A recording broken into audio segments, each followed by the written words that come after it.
자, 우리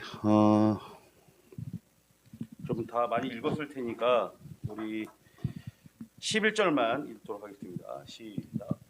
너희는 배워라. 이것이 나와 너희 사이의 언약의 실체입니다. 네, 우리 오늘 말씀 우리 언약의 하나님, 언약의 백성, 언약의 말씀을 성취시키시는 주역 청년부라 말씀으로 우리가 서로 좀 나누기 원합니다. 여러분 그 어떤 이 단체를 가든지 여러분 회사를 가든지 가면요 이렇게 분위기라는 게 있잖아요. 분위기. 그래서 그 분위기가 저는 이제 아카데미 교육 사업을 하고 있잖아요. 한 아카데미가 이제 잘 분위기 타고 이제 쭉 나가려면 원생이 한 70명이 이제 사실은 기본 인원이에요. 그러니까 70명이 원생이 돼야 이제 분위기가 막 이제 활기차게 진행되고 여러분 한 밑으로 가면 아무래도 분위기가 좀 이렇게 원활히 돌아가지 않는 그런 게 있습니다. 여러분 회사를 가도 그런 게 있잖아요. 분위기라는 게. 그리고 여러분들이 우리 임원단들이 항상 여러분들이 분위기를 스스로 이렇게 좀 뭔가를 만들어낼 수 있는 사람이 돼야 되는 거예요. 어딜 가든지 간에. 회사를 가든지 어느 단체를 가든지. 그래야 사실 여러분들이 플랫폼 전도의 시작이 될 수 있습니다. 내가 어딜 가는데도 아무런 분위기를 낼 수 없는 사람이라면 전혀 플랫폼 전도를 할 수 없는 사람이에요. 사실. 왜냐? 우리는 인간이 살아가고 있기 때문에 이 사회생활은 굉장히 중요한 거거든요. 사회생활 굉장히 중요한 거. 자, 우리가 영접하는 순간에 예수 그리스도를 믿는 순간에 요한복음 1장 12절 하늘에서 모든 권세를 주셨다라고 얘기하고 있어요. 1장 12절을 보면. 여러분 이거 정말 믿으십니까? 전 이거 다락방 딱 처음 들어왔을 때요. 난 기존 교회 다녔지만 이 말씀을 딱 듣는데 내가 저걸 몰랐구나. 라는 말씀이 나한테 확 부딪혀 왔어. 진짜 24살에. 교회를 내가 그렇게 열심히 다녔는데도 요한복음 1장 12절의 말씀이 난 한 번도 들은 적도 없었거든. 근데 와 그렇구나. 내가 영접하는 그 순간에 하늘의 모든 권세가 나에게 임하는구나. 하는 걸 제가 깨닫기 시작했어요. 그게 권세예요. 권세. 하나님이 우리에게 권세를 주셨거든요. 여기에 있는 우리 11명의 우리 랩런트 청년들 하나님이 영접하는 순간에 권세를 주셨습니다. 권세 다음에 따라오는 게 뭡니까? 권능이에요. 권능. 권세는 뭐냐면 하나님이 주신 이 권세를 가지고 내가 행할 수 있는 능력이 권능이에요. 권능. 자, 예를 들어 볼게요. 2022년도 3월 달부터 청년부는 허진석 전도사가 맡아 강단에서 선포를 했어요. 이게 권세예요. 권세.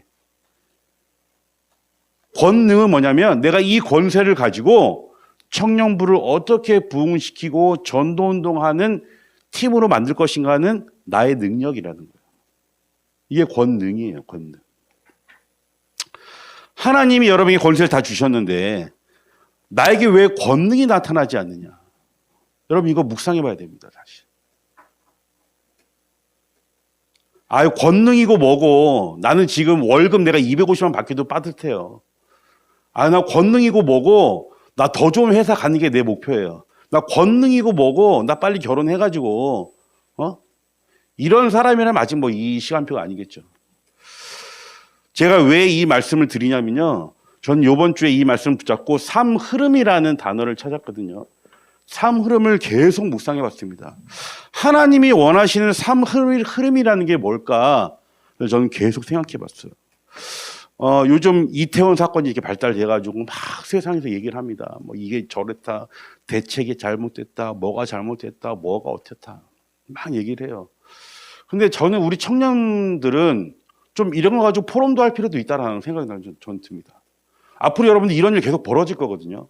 여러분들이 결혼하고 나서도 우리 자녀, 우리 의정부도 요번에 죽은 사람이 10명이 죽었어요. 우리 의정부에 젊은 애들이.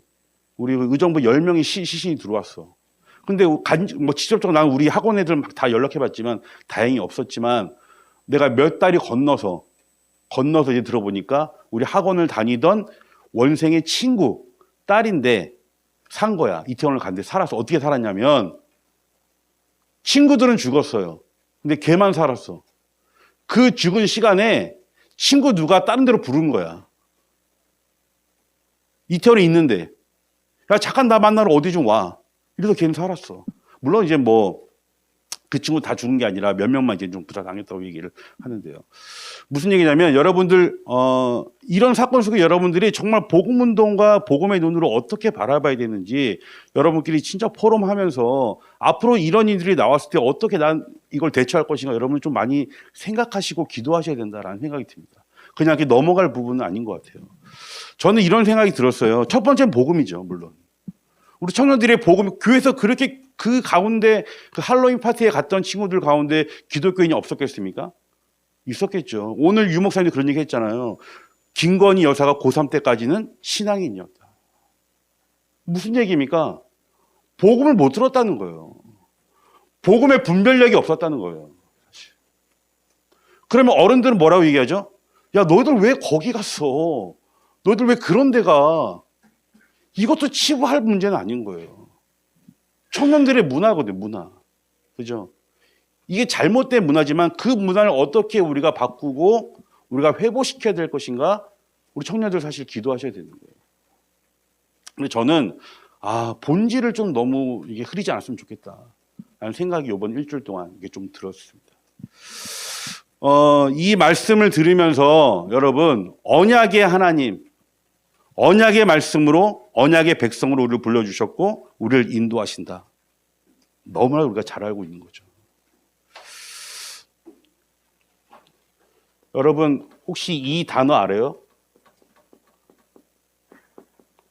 소확행 압니까? 뜻 알아요? 뭐예요 뜻이? 소소하고 확실한 행복. 이게 2021년도 청년들의 트렌드 단어였습니다. 여러분 그 서점 가면요 2022 트렌드 2021 트렌드 이런 책이 있어요. 그 책 여러분 봐보세요. 보면 청년들이 쓰는 단어 이런 게 요즘 트렌드에 나온다. 소확행이 뭐냐면 소소하고 확실한 행복이라는 거예요. 많은 사람들은 이 자그마한 행복을 찾아서 지금도 갑니다. 그게 뭔지는 모르죠. 그 사람 속에 심겨져 있는 행복을 찾아서 가요. 맛있는 거 하나 먹어도 너무 행복하니까 맛집 동아리가 생기는 거예요. 모든 사람이 이 열망 속에 지금 빠져갑니다. 여러분 청년들 오늘 이 자리 나왔어요. 예배가 정말 나의 행복입니까? 여러분 정말 물어보세요. 예배가 정말 나의 행복인지 지금. 제 얘기는 여러분 이거 답내셔야 되라는 얘기가 아닙니다. 여러분 정말 이게 나의 행복인지 여러분 오늘 점검하셔야 돼요. 청년부에서 활동하고 있는 내 위치의 직분이 정말 행복한지 여러분 아셔야 돼요. 내가 지금 전도사로 있지만요. 내가 청년부의 전도사로 사역하는 것이 행복하지 않다면 저는 이 자리가 가짜가 있는 거예요. 아무리 분위기를 바꿀 수가 없어요. 분위기를 바꿀 수가 없다니까요. 나와 있는 거지만 분위기를 내가 주도할 수는 없어요. 왜냐? 이거 자체가 지금 안 되고 있는데 어떻게 내가 분위기를 바꿉니까? 내가 회사 안에서 전도하기 전에 회사 안에 회사 생활을 하는 것이 이런 행복이 내 조건 속에 들어와야지 어떻게 내가 그 사람에게 플랫폼 전도를 하겠어요? 사람들 다 아는 거예요. 전도는 행위가 아니잖아요. 행위가. 소확행. 전 그래서 이번 주에 우리 학원에서 난 소확행을 계속 생각했어요. 그래서 오는 성인들, 오는 원생들, 그래. 저들이 이 돈을 내고 우리 학원에 와서 그 잠깐 동안 1시간 레슨 받고 가는데 저들에게 내가 행복을 주지 않는다면 어떻게 내가 플랫폼 전도를 할 수 있겠냐.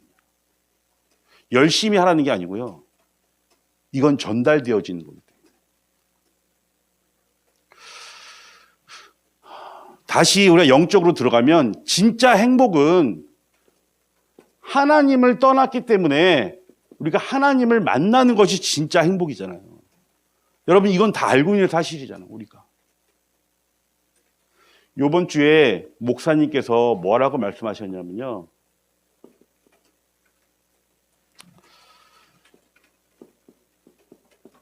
저는 이렇게 한번 잡아봤거든요. 하나님의 시간표가 다 있습니다. 그래서 우리는 기다리는 거예요. 그래서 우리는 때로는 화도 나지만 기다리는 거예요. 왜냐? 하나님의 시간표를 바라보고 가는 사람들이기 때문에. 저도 자녀가 있습니다. 여러분 자녀를 낳아보면 알겠지만 한 초등학교 4, 5학년 때까지는 말 잘 듣죠. 예배 드리자 그러면 드리기 싫어도 이렇게 막 나오고, 그리고 뭐 행복의 조건이 걔네들은 단순하잖아. 어디 뭐 맛있는 거 먹으러 가자면 와, 뭐 이러고, 뭐 우리 채민이는 아직도 그래요. 어디 놀러 가자 그러면 와, 그리고 뭐 우리 채민이도 예배 드리는 것도 좋아하고 하는데. 근데 우리 둘 아들은 주일은 잘 나오는데 토요일 날 교회 가자면 별로 안 좋아해. 근데 내가 억지로 그 아이들 지금 시간표에서 내가 막 그렇게 두드려 잡으면서 갈 수는 없잖아. 근데 시간표를 바라보고 있는 거예요. 우리 이제 여기 회장단들이 있는데요. 여러분들이 앞으로 사역하거나 우리 초신 청신 사역하고 있는데 많은 아이들을 만날 겁니다. 하나님이 여러분을. 왜냐하면 여러분들의 시간표 때문에 만나게 하시는 거예요. 그 아이 때문에 만나는 게 하는 게 절대 아닙니다. 여러분 때문에 만나게 하시는 거예요. 여러분. 그런데 하나님의 시간표는요. 하나님의 역사의 기준은 뭐냐면 뭐라고 말씀하셨어요? 바로 언약이라고 말씀하셨어요. 하나님 시간표의 기준은 뭐예요? 바로 언약이에요. 언약. 이 언약을 통해서만 우리 병간이를 보고 언약을 통해서만 우리 찬우리 청년을 보는 거예요. 내가 뭔가 똑똑하고 잘나서가 아니라 이 언약의 기준으로만 하나님이 시간표를 갖고 계신다는 거예요. 이게 오늘 제가 적어드린 창세기 3장 15장, 빌립보서 1장 6절이에요. 우리 같이 한번 읽어볼게요. 제가 프린트물 줬죠. 창세기 3장 15절 읽어볼게요. 내가 너로 여자와 원수가 되게 하고 내 후손도 여자의 후손과 원수가 되게 하라니 여자의 후손은 내 머리를 상하게 할 것이요 너는 그의 발꿈치를 상하게 할 것이고 하시고. 빌립보서 1장 6절. 너희 안에서 착한 일을 시작하신 이가 그리스도 예수의 날까지 이루어 주실 줄 우리는 확신하노라. 이겁니다. 하나님의 역사의 기준은 언약 중심이다. 두 번째, 하나님 역사의 방향은 뭐냐면요. 다른 거 없어요. 세계복음화의 방향을 맞추고 있는 자 중심입니다. 세계복음 방향. 이것이 바로 사도행전 1장 8절, 그 다음에 마태복음 24장 14절 같이 읽게요.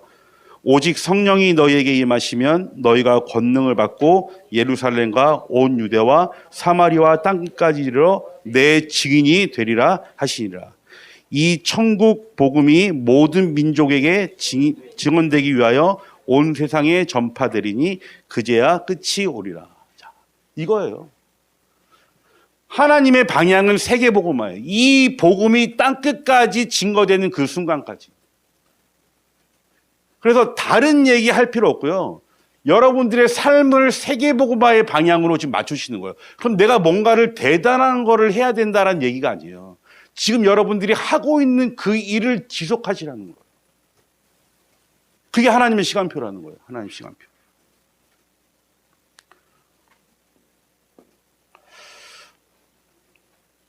세 번째, 하나님의 시간표가 있는데요. 바로 말씀 흐름의 시간표입니다. 자, 말씀 흐름은 언제 탈 수 있냐면요. 우리가 예배를 통해서만이 말씀의 흐름을 탈 수 있어요. 내가 PC방에 있거나 어디 클럽에 있거나 절대 말씀의 흐름을 탈 수 없습니다. 예배 자리로 와야지 말씀의 흐름을 탈 수 있어요. 자, 그럼 말씀의 흐름을 타는 사람은 어떠한 응답이 있냐면 바로 에스겔 40장 9절부터 말씀이에요. 한번 읽어보겠습니다. 이 강물이 흐르는 곳마다 번성하는 모든 생물이 살고 또 거기가 심이 많으리니 이 물이 흘러 들어가므로 바닷물이 되살아나겠고 이 강이 흐르는 각처에 모든 것이 살 것이며 또 이 강가에 어부가 설 것이니 엔게디아서부터 에네글라임까지 금을 치는 곳이 될 것이라. 그 고기가 각기 종류에 따라 큰 바다의 고기같이 심이 많으려니와 그 짐벌과 갯벌은 되살아나지 못하고 소금 땅이 될 것이며 강 좌우 가에는 각종 먹을 과실나무가 자라서 그 잎이 시들지 아니하며 열매가 끊이지 아니하고 달마다 새 열매를 맺나니 그 물이 성소를 통하여 나옴이라. 그 열매는 먹을만하고 그 잎사귀는 약 재료가 되니라. 이게 말씀의 흐름에 인도받는 사람이에요. 여러분 내절을 들을 때 여러분 뭐 신학 공부 안 했으니까 들을 때 어때요? 뭔가 풍성하고 뭔가 넘쳐나고 부족함이 없고 내가 막 열심히 사는 게 아니라 되어진다라는 느낌이 오지 않으십니까? 여러분 이게 말씀의 흐름 속에 있는 자예요. 예배 흐름 속에 있는 자. 이것이 하나님의 시간표라는 거예요. 시간표. 자, 그러면 하나님의 역사의 시간표 속에 말씀의 성취는 언제 이루어지냐? 바로 이면 계약을 통해서 이루어지는 거예요. 여러분 이면 계약 많이 들었잖아요. 근데 내가 물어봤더니 정확한 걸 잘 몰라. 이면 계약이 뭔지. 둘이서 뭐 계약 맺는 거 뭐 이렇게 얘기를 하더라고요. 이면 계약이라는 정확한 뜻은 뭐냐면요. 겉으로 드러나지 않는 내용의 계약이라는 말. 바로 뭐예요? 제자입니다. 제자. 하나님과 나와의 이면 계약이 딱 체결되는 그 순간, 하나님과 나와의 이면 계약이 딱 체결되는 순간 여러분들이 이 말씀의 성취의 주인공을 쓰는 건데요. 그래서 요즘 무슨 얘기 하십니까? 개인 메시지 말씀하시거든요. 개인 메시지. 유 목사님. 개인 메시지. 개인 메시지가 있어야 된다. 개인 메시지. 제가 우리 미아 그 학원 옆에 보니까요. 큰 정육점이 하나가 있어. 고깃집이야. 내가 그 자동차가 쭉 갔는데 그 앞에 큰 현수막을 뭘 붙여놨어. 뭐라고 붙여놨는 줄 알아요? 지난 작년 동안 이 업소에 10만 명이 다녀가셨습니다. 써있더라고. 그래서 야, 저기는 답으로 메시지를 하는구나. 10만 명이 다녀갔다는 건요, 뭔가가 있다는 거거든요. 메시지가 있다는 거야, 거기도. 뭔가. 저 사람이 그걸 딱 알았으면 진짜 플랫폼 전도인데 그걸 모르기 때문에 그냥 돈 버는 데만 사용되고 있고. 그죠? 사단도 그런 사람을 만들어내는 상황입니다. 여러분들이 이걸 딱 붙잡고 하나님의 시간표, 그래서 언약 안에 세계복음화, 말씀의 흐름 속에 있는 예배, 하나님과 나의 주신 이명계약을 딱 붙잡는 우리 청년들 되시길 기도합니다. 자, 그럼 이제 본론인데요. 삶 흐름을 타라고 자꾸 얘기했습니다. 삶 흐름. 삶 흐름을 타는 거를 넘어서서요. 저는 이렇게 삶 흐름과 여러분 사실 싸워야 됩니다. 삶 흐름과 여러분 싸우셔야 돼요. 왜냐면요. 삶 흐름을 타면 안정이 되거든요. 안정. 그렇기 때문에 사단이 가장 못하게 하는 게 삶 흐름입니다. 삶 흐름. 제가 쭉 묵상해 보니까 그래요. 이 삶 흐름만 타면 끝나는데 삶 흐름을 못하게 한다는 거예요. 사단이. 첫 번째 무슨 얘기냐면요. 교회 중심은 언약교회이다랍니다. 교회 중심은 언약교회라는 거예요. 교회 중심이 뭐예요? 여러분 내가 회사만 꾸준히 잘 다녀도요.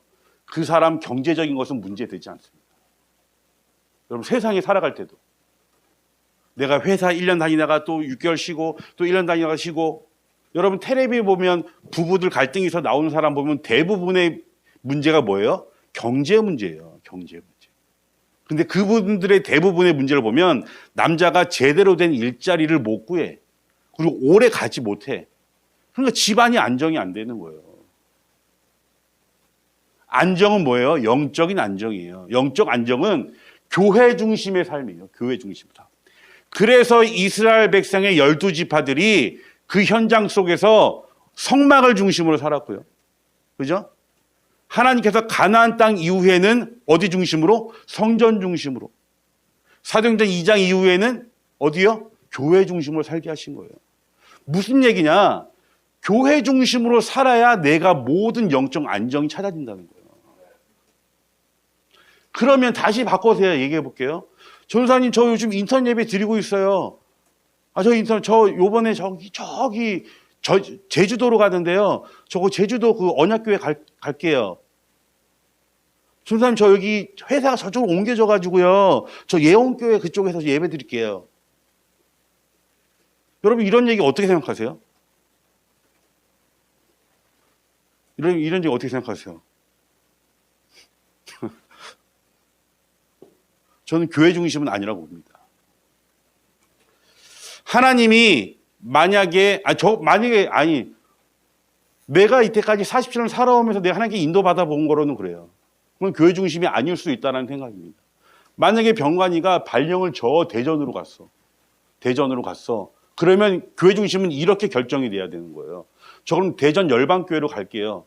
라는 게 아니고요. 어차피 여러분 교회 나와봤자 1년에, 한 달에, 일주일에 한 번 나오잖아. 뭐 솔직히 얘기해서 여러분 주일 성수 하잖아요. 주일 성수는 제가 열차 타고 올라오겠습니다. 나머지는 제가 비대면으로 드리겠습니다. 그곳에 제가 전도운동 하겠습니다. 전사님, 제가 전도운동 할 테니까 다락방 문 열려지면 와서 다락방 해주십시오. 이 정도는 돼야 교회 중심이라고 저는 생각합니다. 이 정도는 돼야. 이 중심으로 사는 사람을 하나님께서 영적인 안정을 시켜주신다는 거예요. 내가 그냥 주일 예배 한번 갔다 오고 이 부분이 아니라, 그래서 평생교회, 가문교회, 사랑교회 확정해라 라고 얘기하신 겁니다. 저는 이 메시지 듣고요. 나도 다시 한번 확정해야겠구나. 물론 교회를 확정했지만 나의 평생 사역, 하나님이 내게 건강 주시는 한 이 사랑교회 우리 청년부를 내가 기도하면서 더 인도받아야겠구나. 하나님께 그런 기도했습니다. 자, 두 번째, 예배 중심은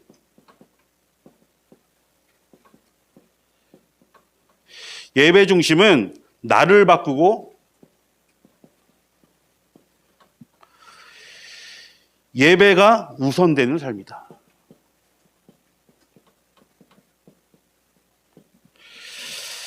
자, 우리 아까 히브리서 10장 못 읽었습니다. 우리 히브리서 10장 25절 읽을게요.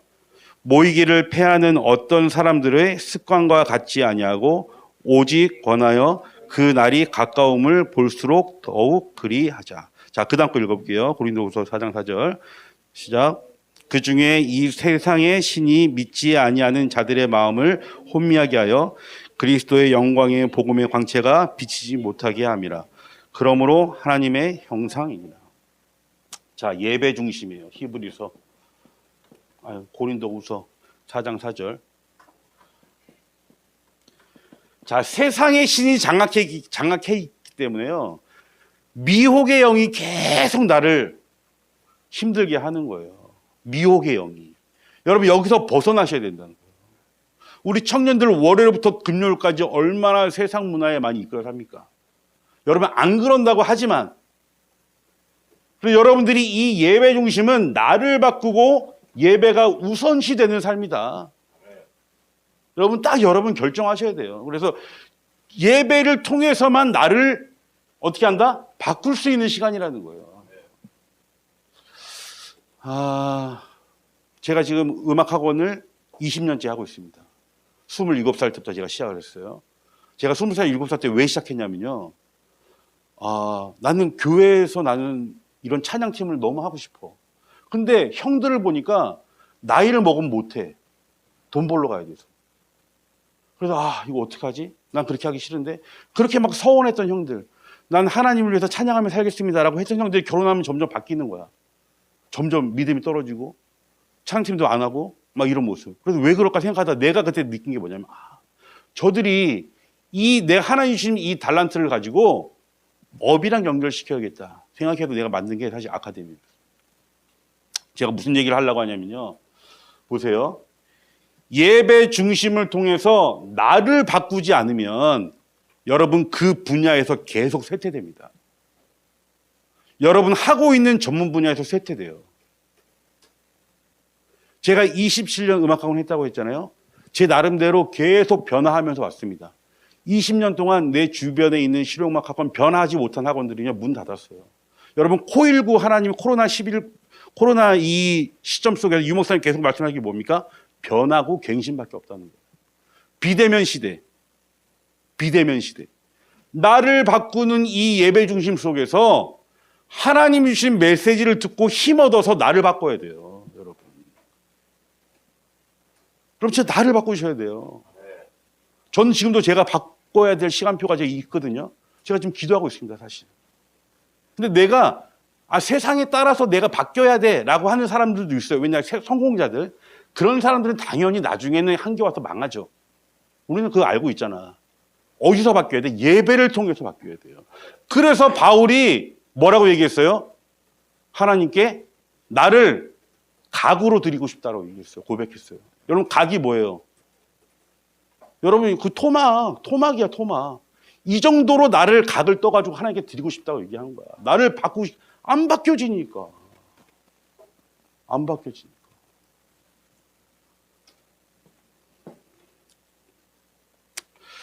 자, 훈련 중심은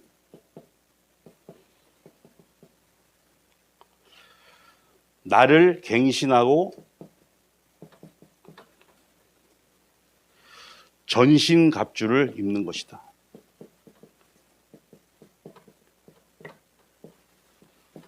자, 우리 예배소서 6장 10절부터 11절 말씀 읽어보겠습니다. 시작. 끝으로 너희가 주 안에서 그 힘으로 능력으로 강건하여 주고 마귀의 관계를 능히 대적하기 위하여 하나님의 전신갑주를 입어라. 전신갑주. 다락방 훈련 운동 속에 저는 전도자입니다 라고 하고 했던 분들도 지금 현 시점에서 안 하시는 분들도 굉장히 많아요.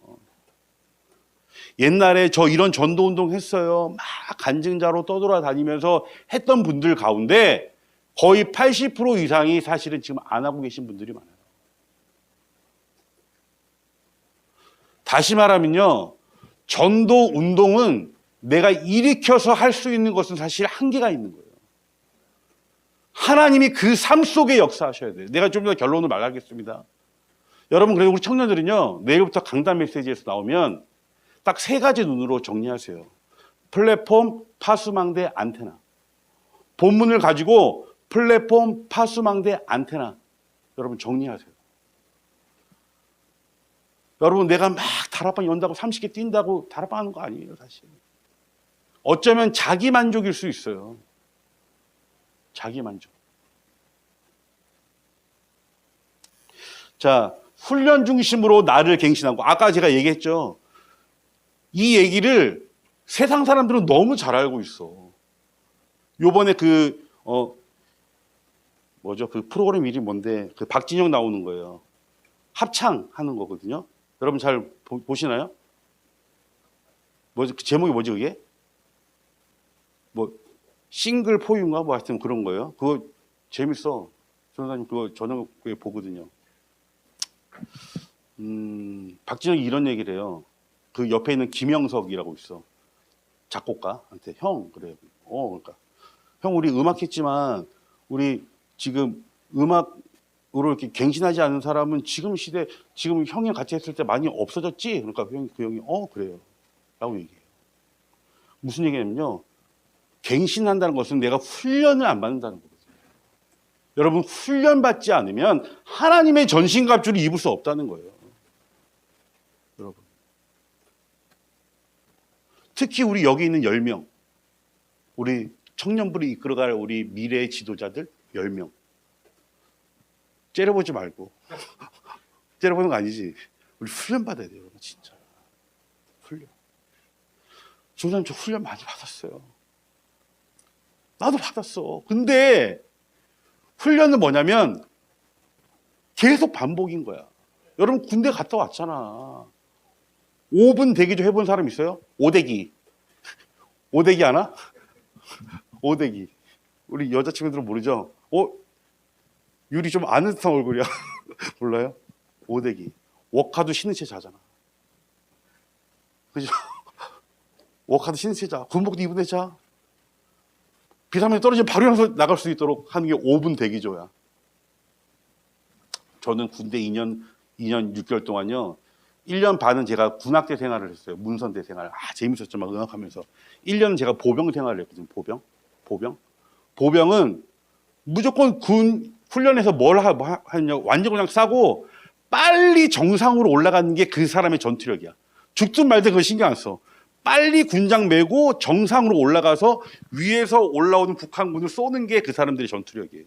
그러니까 얼마나 빨리 올라가야겠어. 그 훈련만 하는 거야. 계속해. 그래서 1년 동안 계속 군장 싸가지고 3만 올라다니고 3만. 철원에. 무슨 얘기냐면요. 훈련만이 나를 살리는 거예요. 그래서 여러분이 할 수 있는 시간표 안에서 훈련이 내려오면 무조건 하세요. 지금 뭐 나왔습니까? 우리 지금 이제 토요 뭐 학교 하겠다 이런 얘기 나왔고. 여러분 이거 훈련 속으로 들어갈 수 있도록 여러분. 금토일 시대 나왔습니다. 자, 그래서 여러분 삼흐름 3년 말씀하셨습니다. 여러분 삼흐름 3년. 저 이때까지 삼흐름 잘 탔다고 생각하는데요. 또 타라고 하십니까? 여러분 삼흐름 잘 탔는지 여러분 스스로 한번 점검해 보시고요. 오늘 내가 삼흐름 잘 탔는지. 금토일 시대 준비하라고 했죠. 금토일 시대 준비하라고 했는데요. 무슨 얘기 주시는 거예요? 토요 학교. 그래서 우리 금토일 시대를 준비하는 우리 2023년 임원진들 기도하세요. 지금부터. 금토일 시대를 준비하는 2023년 임원진들 여러분 준비하시고요. 주일날 삼흐름은 1부, 2부 찬양 예배까지입니다. 여러분. 1부가 안 되면 비대면 드리시고요. 2부는 참석 예배 드리시고 3부 찬양까지 말씀 받은 걸 가지고 내가 하나님 앞에서 하나님 일주일 동안 내 삶 속에 역사해 주세요. 하나님 내 일주일 동안 내 삶 속에서 나를 인도해 주세요 라고 고백하는 게 사실 찬양 시간입니다. 그때 여러분 모든 흑암과 권세들이 떠나가는 시간이에요. 결론입니다, 여러분. 자, 오늘 아브라함에 대해서 봤는데요.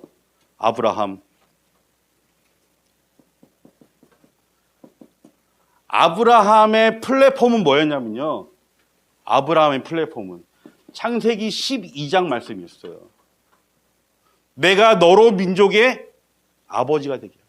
복의 근원이 되게 하겠다. 이게 아브라함이 잡은 플랫폼 전도였어요. 사실. 자, 그 다음에 아브라함이 두 번째로 잡은 게 창세기 14장 말씀이었어요. 이건 뭐였습니까? 롯을 구하러 가는 318명의 거군을 거느린 이 아브라함. 파수망대.